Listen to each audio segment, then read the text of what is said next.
anybody who comes in, they'll come in within the next few minutes before I'm finished with my review.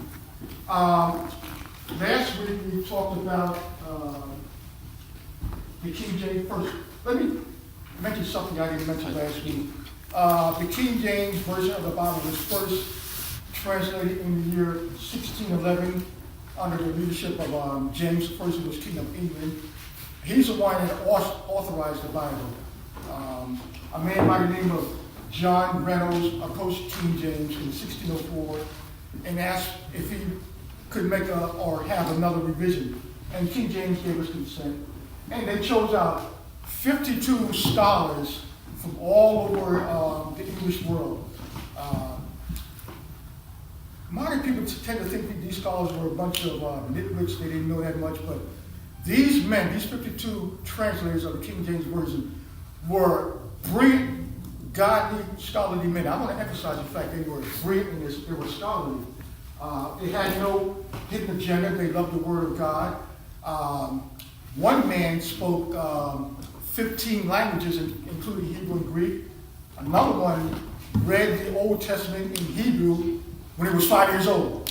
That gives you an idea of the intellect and the scholarship of these men. They knew what they were doing. Modern scholars seem to think that, they didn't know as much as we know today. They didn't have all the original manuscripts.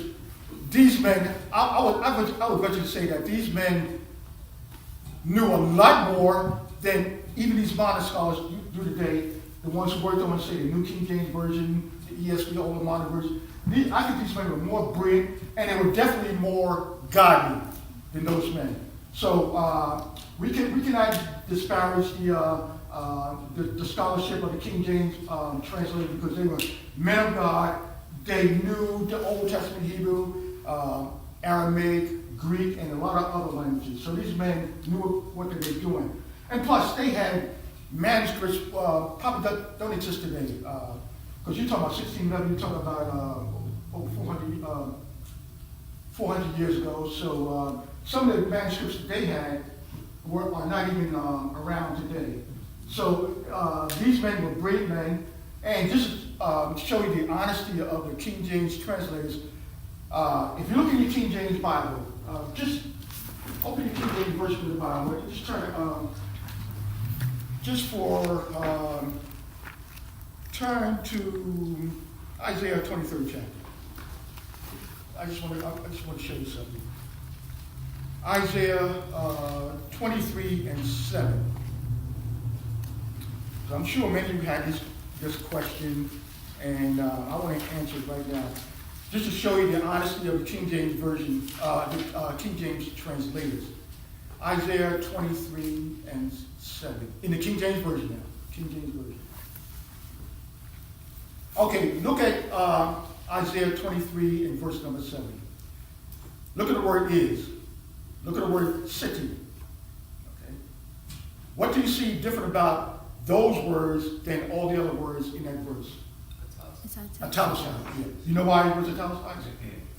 Okay, translators added these words because it was needed for an English translation. Now, this is really being forthright and not having any hidden agendas. So only the King James Version of the Bible has in italics the words that the translators added for English translators. Now, this is not changing any language at all. It doesn't change the translation. But if you know anything about languages, you know that sometimes it's not possible to translate from one language to another, word for word. Okay, from Hebrew to Greek, what's your native language? Filipino, Tagalog. From Tagalog to English, it's not always possible to translate word for word into English. Mm-hmm. I learned Spanish in high school. The Spanish does not say, how old are you? They ask, how many years do you have? Mm-hmm. Okay. So when you ask a person speaking Spanish, how old he is, you say, ¿cuántos años tiene usted? How many years do you have? But we would translate that into, how old are you? So that's not a word-for-word translation. It's an idiomatic, translation. But, so the King James translated added words that they knew would be needed for English translation. The other versions don't do that. So you don't know what words they added in the other versions. So you're at a disadvantage. They know what they added, but you don't. So you're putting all your faith and trust on those translators. Are they really honest? I mean, 'cause I don't know which words they, and I guarantee you, they had to add some words. They had to add some words. Because it's impossible to translate from one language to another, I don't care what language it is, without possibly adding words for a smooth translation. So they add a whole lot of words which you are not aware of. You think it's an inspired word of God. You think it's translated from the original Hebrew, Aramaic, and Greek, but it's not. So that's one thing you got to be concerned with when you read the modern version. And I'm including in this the New King James Version, okay, which is the most dangerous version of them all. So this is one plus of the King James Version of the Bible. And it was published in 1611, as I said. So from 1611 until the first modern Bible came out was the year 1881, okay? 1881, you had the first modern Bible. So you're talking about from 1881, 1611, you're talking about 270 years. So for 270 years, we had just the King James Version of the Bible in English. So nobody had any problems with the King James Version in all that time, okay, until 1881. As far as the King James Version, we've had it for well over 400 years, from 1611 to now, 2017. Over 400 years we have the King James Version of the Bible. Now, I mentioned autographs last week. These are the original documents, Old Testament and New Testament, inspired by the Holy Ghost and written by the prophets and the apostles. In other words, the book of Isaiah, John, all your Bible verses, autographs are the original documents written by the apostles and the prophets. And they were written on vellum, which is animal skin, and papyrus. Vellum was very expensive, very, very expensive. The least expensive media was papyrus, which is a plant. The bulk of your manuscripts are on papyrus. Here's a very interesting table. Number of manuscripts. Now, I'm talking about Greek now. Number of manuscripts. This is Westcott and Hort. Let's look at this. The critical text, which is also known as the Westcott and Hort text, is from Alexandria, Egypt.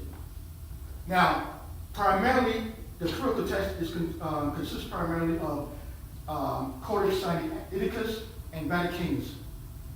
All modern Bible versions are based on the Westcott and Hort text. This text shows signs of corruption. This text is the foundation for all your modern Bible versions, the Westcott and Hort, the minority text, the critical text. All your modern Bible versions from 1881 up to today are based on this critical text. Now, look at the manuscript breakdown. Here's the critical text, Westcott and Hort, all your modern versions. Here's the Textus Receptus, which is the King James Version. Okay, I mentioned last week that the King James Version of the Bible is based on the Textus Receptus, which is Latin for received text. Okay? It's also known as a majority text, authorized text, Byzantine text, traditional text. It's all basically talking about the same thing, but the Textus Receptus, from which we get a King James Version, is based on the majority text, authorized text, Byzantine text, traditional text. So this is all one group. Now, it's called majority text because the majority of the extent, we learned that word means existing, the majority of the existing manuscripts are of this type of majority text. And it's well over right now, I think there's about 5,700 existing manuscripts, the majority of which belong to this group, from which the King James Version comes. Now, on the other hand, your critical text, or Westcott and Hort, is also known as a minority text, because this has less than 50. Okay, this text has only less than 50 surviving manuscripts on which it's based. So I asked the question last week: what would you rather trust? A Bible based on over 5,000 manuscripts, or a Bible based on 50? Now, let me tell you why these survive. You've been to Egypt, right, Elder? It's Alexandria. Okay, you've been in Alexandria. Okay. Now, Egypt has a very dry climate. This dry climate preserves a lot of the manuscripts. And the critics of the King James Version will say that, okay, the King James translators did not have available the oldest and most reliable manuscripts. Now, when they say that, when they talk about oldest and most reliable, they're talking about the minority text, okay, the critical text. They're saying that the King James translation didn't have this work based on the oldest manuscripts. Now, these manuscripts are older than the majority text because the climate of Egypt preserved it, because Egypt has a dry climate. So it preserved this text. So it is older. But here's the thing. Older doesn't necessarily mean better or more accurate or more truthful. And we're going to find out that older is not better and it's not more accurate. So you're going to see this in your modern Bibles. They may have a footnote here. This verse is not based on the oldest and most reliable manuscript. When you see that, don't let that throw you. What they're saying is that it's not based on these corrupt manuscripts that were preserved in Egypt. But even though these, the majority texts are composed of manuscripts which are a lot more recent, okay, instead of coming dated from the 4th century, they may date from the 6th, 7th, and 8th century. But still, they can trace their origin all the way back to the autographs. These can't. These were corrupted. But these, even though if it was from the 10th century, it can trace all the way back to the original autographs. Okay, to the original. And we don't have the autographs now. We don't have the autographs. So all we have are the manuscripts, the majority text, and the critical text. The critical text, okay, Westcott and Horton were the authors of the critical text. And this is the Greek text about which a lot of the New King James Version is based. A lot of, I got a English Standard Version Bible, the New International Bible. So these Bibles are based on the critical text. And they only have a backing, as I said before, of 50 manuscripts, as opposed to this, the King James Version of the Bible is based on well over 500 manuscripts. So all of these Greek manuscripts go all the way, can trace their origin all the way back to the autographs. The actual books penned by Moses, Isaiah, John, Luke. So this is accurate. The Greek text from which this is based is very accurate, as opposed to the Greek text on which the modern versions are based. For instance, look at the breakdown here. Papyrus manuscripts, fragments.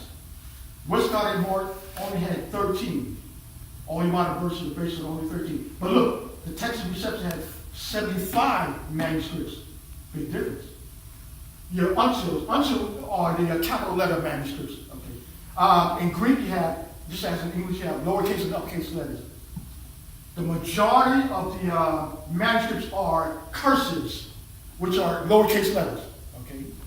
Uncials are the uppercase letters. So all these manuscripts are uncials. They're uppercase letter manuscripts. You know, capital alpha, capital beta, gamma, sigma. Okay. Capital letters. Now, the uncials only had 9. Look at the text receptors, or the majority text, 258. Okay. 9 manuscripts for uncials versus 258 for your Texas receptors, King James Version. Look at the cursives, the lowercase letters. Okay. 23 cursives for the Westcott and Hort text, the critical text, the text of which all the modern versions are based, versus 2,741. Your lectionnaires, which are portions of scripture studies, 0 versus 2,143. So the greater number of witnesses comes from the majority text. Now, you may say that, wow, okay, only 50 here, or actually it's less than 50. You may ask yourself the question, well, if the people, the believers, translated these manuscripts when they were scattered abroad for persecution into all the different languages, and you got well over 5,000 existing, what happened here? Why didn't these multiply? Why didn't the believers take these uncials and to other countries and copy them, and so you have, to have a greater number? Why only 50? Because the believers didn't trust these manuscripts. That's why there's only 50. Okay, they did not trust these manuscripts, but they trusted these. So